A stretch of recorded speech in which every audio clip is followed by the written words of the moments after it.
Welcome to Deep Sea Catch, where the ocean hides secrets more shocking than you ever imagined. Today, you're about to witness the raw, high-speed world of tuna fishing like you've never seen before. Massive schools of tuna explode beneath the waves, and crews fight with insane skill to haul them out one by one in a breathtaking rhythm. What looks like chaos is actually pure mastery. Stay locked in because what happens next will leave you questioning everything you thought you knew about the sea. The docks of Japan are alive before sunrise. The air is sharp with salt, the sound of gulls tearing through the morning silence. Then it happens, the massive tuna vessel rumbles awake, its engines growling like a beast eager to break free. This is no ordinary fishing trip. This is the start of a brutal, high-stakes journey where men and ocean collide in a test of skill, endurance, and pure nerve. The ship is a pole and line tuna boat, built for one purpose only: to hunt giants. Every bolt, every steel beam, every creaking plank is forged with tradition and danger in mind. It doesn't drag endless nets through the sea like factory vessels. Here, every fish is fought for. Every strike is personal. This is one-on-one combat against the wild. As the harbor fades behind them, the crew moves like soldiers preparing for war. They are not weekend fishermen. They are professionals, hardened by years of sun, storm, and sleepless nights.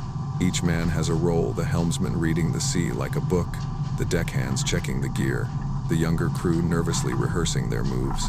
They know that once the tuna appear, hesitation means failure, or worse. You can see it in their eyes.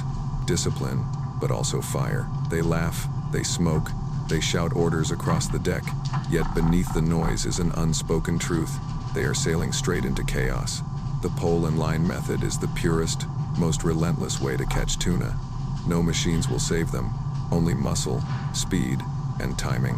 When the fish come, it will be a storm of silver bodies exploding from the water, and they'll have to keep up or be crushed by the pace. The boat slices deeper into open sea, leaving a trail of white foam, leaving safety behind.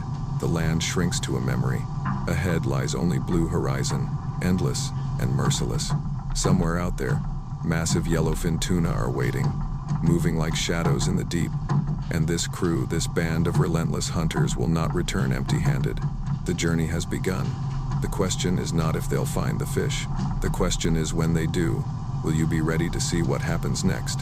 Before the first tuna ever breaks the surface, the battlefield must be prepared. On deck, the crew springs into motion, transforming the vessel into a floating war machine. The weapons?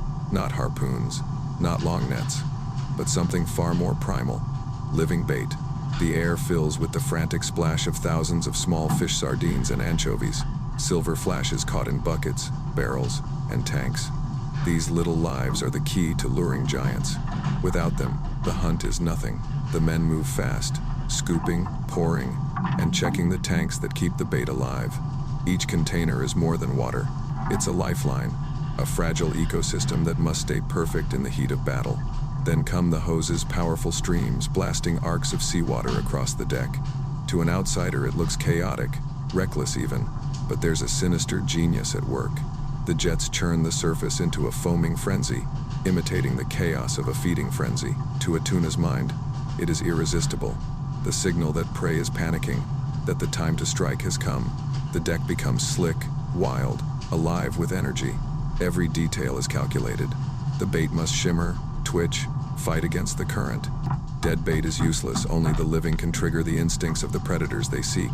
Crewmen hover over the tanks, ensuring oxygen pumps run, that no fish lies still. The survival of these tiny creatures determines the success of the entire voyage, but there's no time for pity. These bait fish are pawns in a deadly game. They will be sacrificed by the thousands to awaken the hunger of the giants below. The irony is brutal. Small lives fueling the capture of massive ones. The crew knows it, but there's no hesitation. This is tradition. This is survival. Buckets are filled, lines checked, rods aligned. The sound of the engines blends with the steady slap of water on steel. Every man is drenched, yet no one falters. They are preparing for a storm that hasn't yet arrived. A storm of tuna that will hit without warning, turning the deck into a blur of muscle, blood, and adrenaline. The weapons are ready. The bait is alive. The sea has been primed with deception. Now, all that remains is to find the shadows beneath the waves and provoke them into fury. The open sea is endless, a blue desert where giants vanish without a trace. Out here, finding tuna isn't luck, it's war strategy. The crew scans the horizon with hawk-like precision, every man trained to spot the smallest clue. A sudden shimmer on the surface, a ripple breaking against the current, or the ultimate sign, seabirds diving like missiles into the waves. Where birds feast, tuna lurk below. Technology joins instinct. The captain stares at sonar screens, tracking ghostly blips that hint at moving schools. The machine hums, translating the silence of the deep into patterns only experts can read. Every second counts. A wrong move means chasing empty water.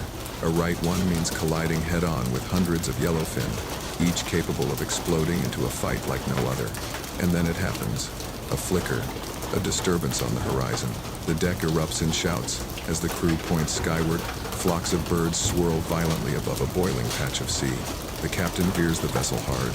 Engines roar. The hunt is on. As the ship closes in, the bait is deployed. Buckets of live sardines are hurled into the surf, each one thrashing desperately.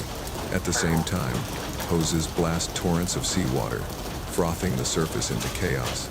To the tuna below, the illusion is perfect. A feeding frenzy, a banquet they cannot resist. The water comes alive. Shadows streak upward from the abyss, sleek torpedoes of muscle and rage. Yellowfin break the surface in silver arcs, their bodies slicing sunlight into shards. The sea boils as the predators hammer into the bait, splashes detonating like underwater explosions. From the deck, the crew shouts with savage excitement. Their trap has worked. The giants have taken the bait, drawn by instinct, hunger, and deception. The air is electric, charged with a single realization. The school is here, and it will not linger. The clock has started ticking. Every moment wasted is a fortune lost. The crew knows this is the critical point. Either unleash fury now, or watch the ocean swallow its secrets once more. The tuna are circling, boiling the sea into madness, and the men stand ready, gripping their poles like weapons, preparing to strike in the most brutal showdown the ocean can offer. The ocean detonates in chaos, and the crew explodes into action. This is the moment everything has been building toward. No nets, no trawls, just raw muscle and ancient technique. It's called jump fishing, and it's as brutal as it is beautiful. Each fisherman grips a short, heavy pole armed with a barbless hook. In a split second, the bait is cast into the boiling sea, and the strike is immediate. A yellowfin hits with the force of a bullet. The rod bends, and in one violent motion, the fisherman whips the pole backward, launching the tuna through the air like a torpedo.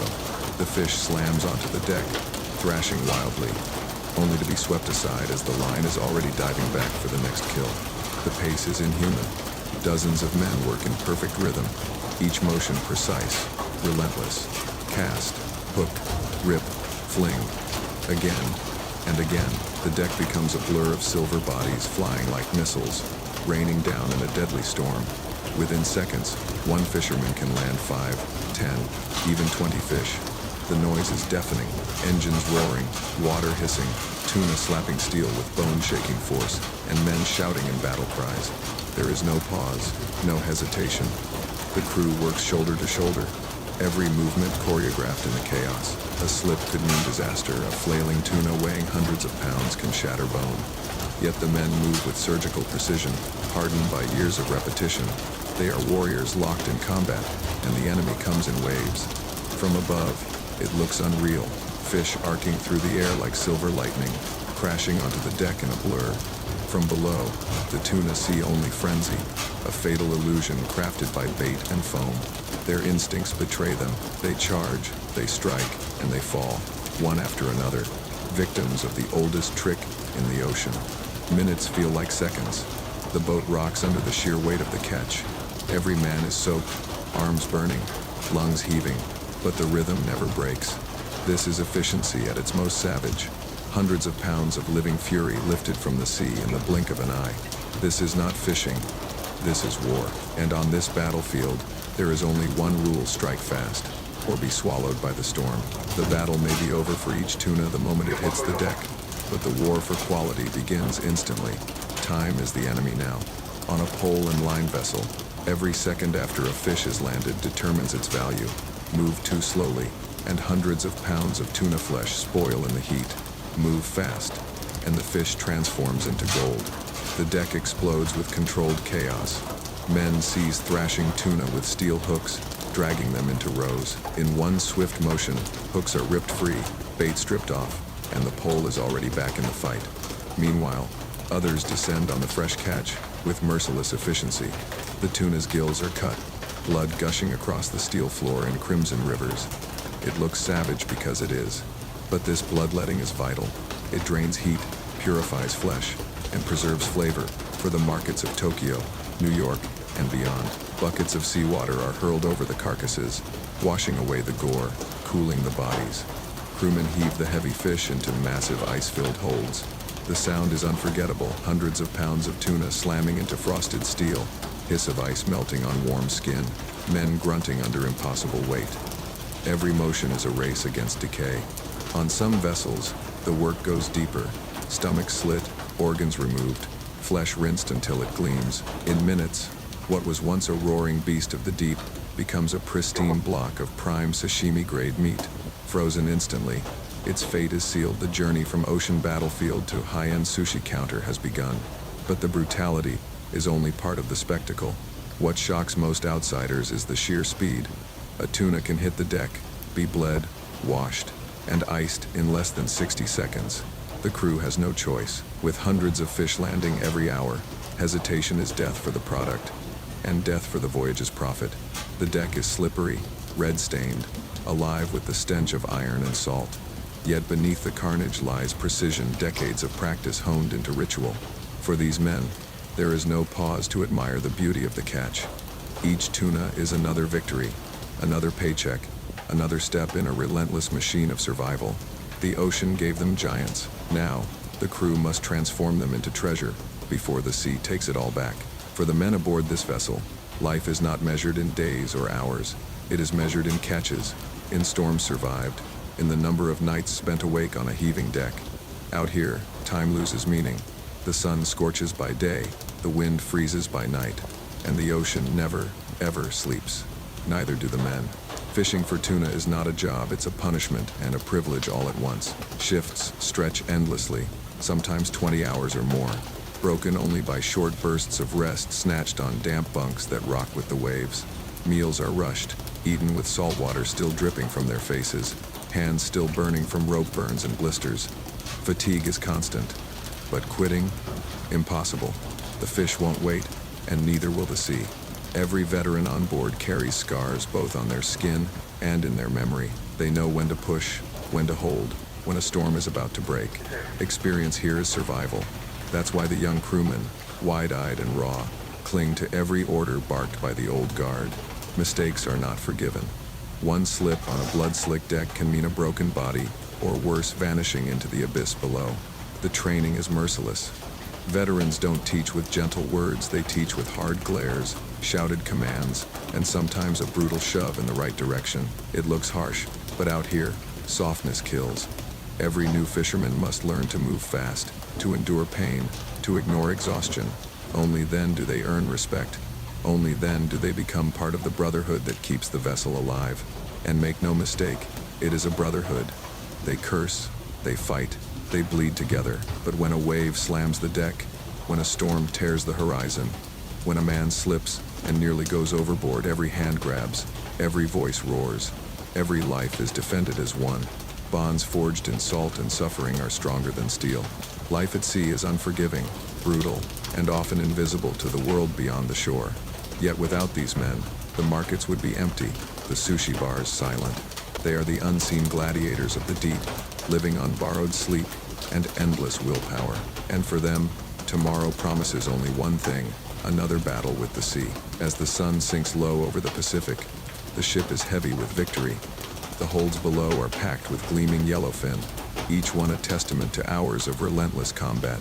The deck is scarred with salt, blood, and sweat, a battlefield that tells the story of men who gave everything to wrest giants from the deep. By the end of the voyage, hundreds of fish lie preserved in ice, their value soaring into millions. But for the crew, it is more than money. It is proof of skill, endurance, and survival. Pole and line fishing is unlike any other method. It is not the mindless sweep of industrial nets that devastate oceans. Here, every fish is fought for, every strike is earned. The efficiency is shocking, dozens of men working in unison, pulling hundreds of tuna in mere hours, but it is also balanced by respect. No bycatch, no waste. What is caught is used, and the sea is left to heal. In an era where the ocean is being stripped bare by greed, this method stands as a brutal yet sustainable tradition. For Japan, the meaning runs even deeper. Pole and line tuna fishing is not just commerce, it is culture. It is a living thread that ties today's crews to generations past. Fathers taught sons how to read the waves, how to grip the pole, how to withstand exhaustion. Now, those sons pass the same fire to the young deckhands standing beside them, blistered and bruised but unbroken. The rhythm of the work, the roar of the sea, the spray of blood and salt. It is a heritage carved into muscle and bone. As the vessel turns back toward shore, the men finally breathe. Some collapse on deck, others light cigarettes, their laughter echoing against the fading horizon. They know tomorrow will demand the same pain, the same fury, but tonight they savor the silence of accomplishment. They have upheld tradition, honored the ocean, and returned with proof of their strength. The story of pole and line tuna fishing is one of paradox, violent yet respectful, savage yet sustainable, exhausting yet noble. It is a profession that shocks outsiders, but for those who live it, it is identity, it is survival. And as long as men dare to chase shadows across the open sea, the legacy of this hunt will never die. If you found this video helpful or exciting, don't forget to hit the like button and subscribe to Deep Sea Catch so you never miss our latest adventures on the ocean. We'd love to hear from you. What do you think about these incredible fishing techniques? Share your thoughts in the comments below and join the conversation with our community. Thank you so much for watching today's video, and we hope you enjoyed the journey with Deep Sea Catch. See you in the next episode, where we'll dive into even more thrilling stories from the deep.